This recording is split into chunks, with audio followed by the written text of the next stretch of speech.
place where a bunch of science nerds prepare for natural disasters. That's what happens in that building. But Project 2025 labeled it as, quote, one of the main drivers of the climate change alarm industry. From the Treasury Department's Bureau of Fiscal Service in Parkersburg, West Virginia. There's always that back and forth conversation now. It's like, you knew this was coming. Think about how absurd that statement is. This is an agency made up of scientists who are literally measuring and predicting weather patterns. Are you a Trump voter wondering why your life hasn't improved? Or maybe you've got family members who still believe he's fighting for them despite evidence to the contrary. This isn't about politics anymore. It's about people getting hurt by the very person they trusted to help them. Jennifer Pigot lost her government job despite being a loyal supporter. Farmers lost their markets, and now entire communities might lose their storm warnings. Before we move on, I'd like to ask you a small favor. If you appreciate this content, please take a second to like this video and subscribe to the channel. Over 98% of you watch the videos without subscribing. It costs you nothing, but it makes a huge difference to us. So, did you click the subscribe button? Great, thank you so much. Now, back to the video. Ever wonder what happens when your favorite candidate actually wins but then fires you? Jennifer Pigot voted for Trump in the November election. Then in February, she was fired from her civil service job. But to Trump, it was too woke and needed to be straightened out. So yes, to own the libs, Trump is basically destroying the Kennedy Center. People are refusing to perform there anymore. Nobody that I've talked to understood the devastation that having this administration in office would do to our lives. Jennifer Pigot found out the hard way. She wasn't just a casual Trump supporter, she was all in, convinced that her MAGA hat was like a protective charm that would shield her from anything bad the administration might do. As a civil servant at the Treasury Department, Jennifer believed Trump's promises to protect the little guy, the hardworking Americans just trying to make ends meet, people exactly like her. But reality came crashing down when Jennifer became one of more than 125 people dismissed from her government job last February. The pink slip might as well have been autographed by Trump himself. The job she thought was secure vanished faster than Trump's promises to release his tax returns. I feel a little bit betrayed, Jennifer admitted, sounding like someone who just realized the Nigerian prince who emailed them might not actually be royalty. Nobody that I've talked to understood the devastation that having this administration in office would do to our lives. You almost want to say no kidding, but it's actually pretty sad. The irony here is thicker than Trump's makeup. All that drained the swamp talk that had MAGA fans cheering at rallies. Turns out the swamp creatures being drained weren't corrupt Washington elites with golden parachutes. They were ordinary folks like Jennifer, the very people who stood in the rain at Trump rallies and defended him on Facebook to their increasingly distant relatives. It's like hiring an exterminator who promises to get rid of pests in your house, but instead sets your living room on fire and calls it mission accomplished. We got 'em all. Sure, buddy, sure. Jennifer isn't alone in her rude awakening. Thousands of government workers across the country are facing the same situation. Loyal Trump voters who are suddenly finding themselves in the unemployment line, wondering what happened to all those promises about jobs, jobs, jobs. The only job creation happening is at the unemployment office trying to process all these new claims. What's particularly nasty about this whole situation is how Project 2025, that right-wing roadmap for dismantling the government, specifically targets civil service jobs. You know, the stable government positions that provide decent benefits and retirement plans for middle-class Americans. The exact kind of jobs that many Trump voters rely on, especially in red states where federal employment makes up a significant chunk of the economy. It's like these folks voted for the leopard thinking it would eat everyone else's face but theirs. Surprise! Turns out the leopard doesn't check your voter registration before it starts munching. In states like Alabama, Mississippi, and Kentucky, places where Trump won by landslides, federal jobs are economic lifelines. But Project 2025 doesn't care if you've got a MAGA hat collection or if you named your firstborn Donald. Your job is still on the chopping block because, well, the swamp must be drained, even if you're just a small fish trying to survive in it. What's even more shocking is that Jennifer's story is just the beginning of how Trump's policies are backfiring on his supporters. It's like watching someone sawing off the branch they're sitting on while complaining about tree maintenance. Jennifer Pigot's story serves as a warning for Trump supporters everywhere. She's part of the first wave of MAGA faithful discovering they weren't exempt from the very policies they cheered for. It's like finding out that the VIP pass you bought actually stands for very irrelevant person and gets you kicked out first, not last. The betrayal these fired Trump supporters feel isn't just about losing a job. It's about the dawning realization that maybe, just maybe, they were never part of the in-group they thought they belonged to. They're experiencing the same treatment that they approved for others, and it doesn't feel so great from this side of the unemployment line. The job losses facing Trump supporters might seem bad, but there's something even more immediate brewing on the horizon. Did you know that while these folks are updating their resumes, Trump's administration is busy dismantling the very agencies that warned them when to run to their basements during severe storms?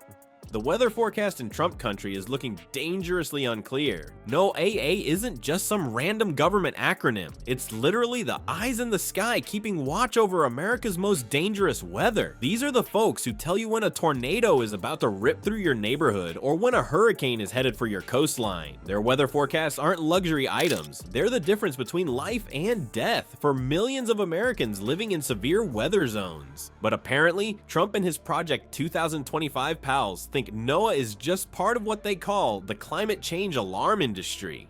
Yeah, because nothing says false alarm like an actual tornado tearing your house to splinters. While these Washington bureaucrats are busy playing politics with the weather, Trump has already slashed hundreds of NOAA positions, including the actual humans responsible for producing those critical tornado warnings and keeping the radar systems running. The kicker? Project 2025 isn't done yet. They're targeting an additional 1,000 NOAA jobs, which would gut about 10% of the agency's entire workforce. Imagine trying to predict deadly storms with 10% fewer meteorologists and technicians. It's like trying to play football with 10% fewer players. Except instead of losing a game, people lose their lives. Let's look at who's getting hit hardest by these cuts. And by that, they mean doing anything they can to offend, humiliate, or destroy things that anyone left of Sean Hannity may possibly care about. Responding to extreme weather events. Most people accurately see it as an apolitical tool for knowing what the weather is going to be outside, which, hey, we all rely on. I mean, Donald Trump visited the Kennedy Center for a board meeting today after seizing control of it and making himself the new chair. What a good use of time for a president. Pull up a map of Tornado Alley and then overlay it with the 2020 election results. Notice anything? The states most vulnerable to these deadly twisters, Mississippi, Arkansas, Alabama, Missouri, all went deep red for Trump. These folks handed Trump electoral victories by massive margins. And how does he repay them? By dismantling their early warning systems. When those tornado sirens go silent in small town Mississippi, it won't be because the threat has passed. It'll be because the expertise needed to predict that tornado's path has been labeled unnecessary government spending and shown the door. Fewer warnings, less accurate forecasts, less lead time to take shelter. For people living in tornado country, these aren't just inconveniences. They're potentially fatal policy decisions. And it doesn't stop at NOAA. Trump's administration has FEMA in their crosshairs too. You know, the folks who show up after a disaster hits to help communities rebuild. Project 2025 has proposed eliminating FEMA entirely, completely gone. Let's see how well individual states manage disaster recovery on their own when the next Category 5 hurricane slams into the Gulf Coast. So who actually gets the most disaster recovery funding from FEMA? Here's a hint. It's not those coastal elite states that Trump loves to bash. It's Louisiana, Florida, and Texas. All reliably red states that Trump won handily. These states receive massive amounts of federal disaster aid after hurricanes, floods, and yes, tornadoes. But apparently their Trump-supporting residents are just collateral damage in this ideological crusade against government agencies. The math here is disturbing but simple. Trump's cuts to weather services are removing the critical warnings that keep people alive during severe storms, and the hardest hit areas are the very states that voted for him by the widest margins. It's like these voters handed Trump a chainsaw, and instead of cutting down the swamp, he's busy sawing off the branch they're sitting on. Why are Republican states getting fewer tornado warnings under Trump? Because his administration is delivering deliberately gutting the agencies responsible for those warnings. While his supporters cheer on the smaller government rhetoric, they might not realize that those same policies are putting them directly in the path of danger with no warning sirens to alert them when it's time to take cover. The cruelty, as they say, appears to be the point, except in this case, it's being inflicted on his own base. While Trump's policies are hitting his base hard with no warning sirens, some of his most devoted fans are finally having their aha moment. It's like watching someone slowly realize they've been cheering for the villain in their own horror movie all along. Awkward, painful, and long overdue. There's actually a perfect term for this phenomenon. It's called leopards ate my face politics. You know, when someone votes for the leopards eating people's faces party, then acts shocked when leopards start eating their face.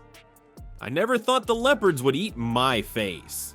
They cry, while the rest of us try not to say, "I told you so" too loudly. Take Nebraska farmers, for example. These folks overwhelmingly supported Trump's tough immigration stance, cheering as ICE rounded up illegal aliens in their communities. Fast forward to harvest season, and suddenly these same farmers are facing bankruptcy because, surprise, those aliens were the essential workforce that picked their crops. Now they're standing in their fields watching food rot because there's nobody left to harvest it. Whoopsie! Trump's trade wars have been another face-eating leopard for his base. When he started slapping tariffs on foreign goods, his supporters in red states cheered, until Canada and other countries cleverly targeted their retaliatory bans specifically at products from Trump-supporting states. Suddenly, those same voters were watching their livelihoods circle the drain while wondering what happened to all that winning they were promised. The cognitive dissonance happening in Trump country is fascinating to watch. These folks voted for policies that were obviously harmful, but they genuinely believed those harms would only affect other people. You know, those bad hombres and coastal elites they've been trained to hate. Finding out you're actually the target of your own vote is quite the psychological pickle. Some Trump voters are finally reaching their breaking point, like Tiara, who recently made a painful confession. "This is the first time I'm admitting this. I made a mistake in November. I feel sick, I'm embarrassed, and regret my vote. I allowed wool over my eyes versus seeing reality." That can't have been easy to say out loud. Research shows admitting you've been conned is one of the most psychologically difficult things for humans to do. Our brains literally fight against this realization, preferring to double down on bad decisions rather than face the painful truth that we've been played for fools. It's why so many Trump supporters, even as they lose jobs, farm income, and disaster warnings, still cling to their MAGA hats like a security blanket. The mental gymnastics required to maintain Trump's support while simultaneously being harmed by his policies deserves an Olympic gold medal. Sure, my farm is going bankrupt because my workers got deported, but at least he's owning the libs. Yeah, I lost my government job, but he's draining the swamp. Okay, so there were no tornado warnings and my house got destroyed, but at least he's fighting the deep state weather conspiracy.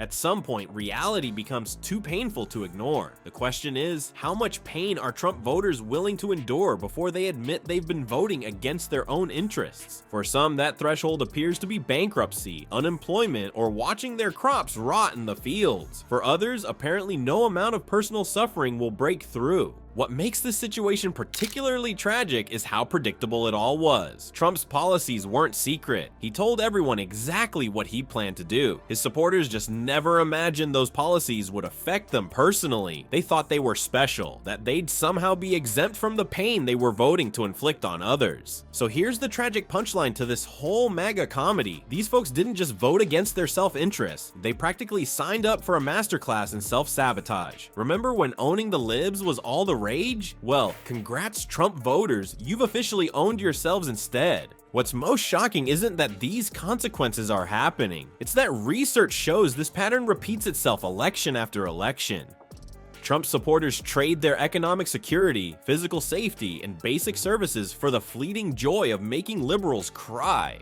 Talk about a bad deal, and this guy was supposed to be the master negotiator? The real question now isn't whether Trump's base will face more consequences. That ship has sailed, hit an iceberg, and is currently at the bottom of the ocean. The question is whether they'll finally connect the dots between their votes and their emptying bank accounts. Will they keep believing the guy who promised them the world while picking their pockets? Or will they finally realize that when someone shows you who they are through their policies, maybe, just maybe, you should believe them?